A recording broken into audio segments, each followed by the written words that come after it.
Mayong adlaw mga kabukid. Natin nakita karon diri mga kabukid nga uhong.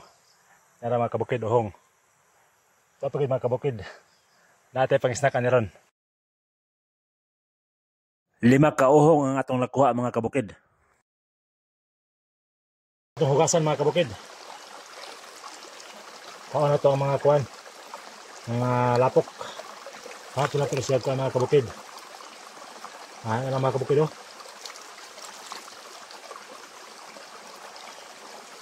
Sina na. 20 na.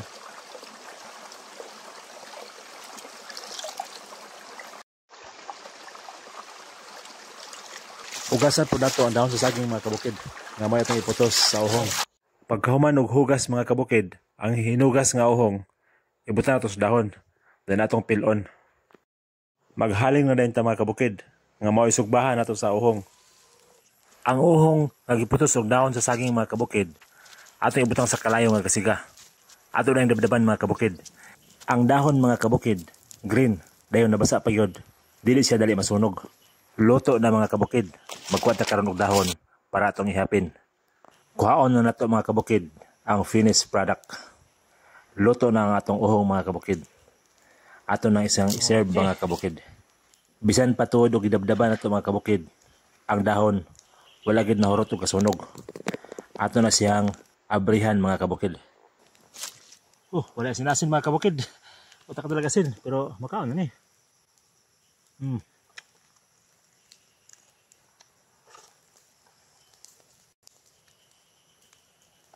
Kaya.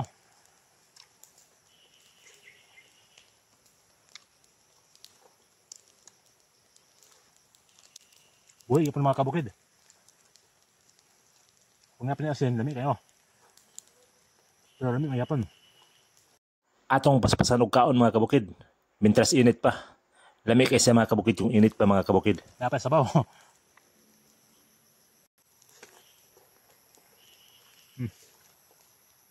Sayang.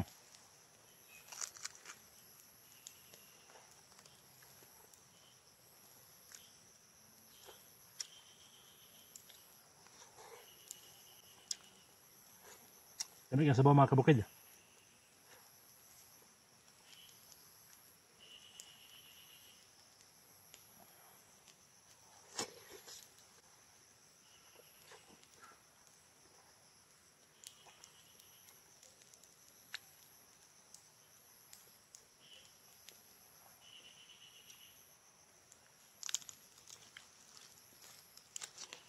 Ini sabaw mga kabukid eh. Atong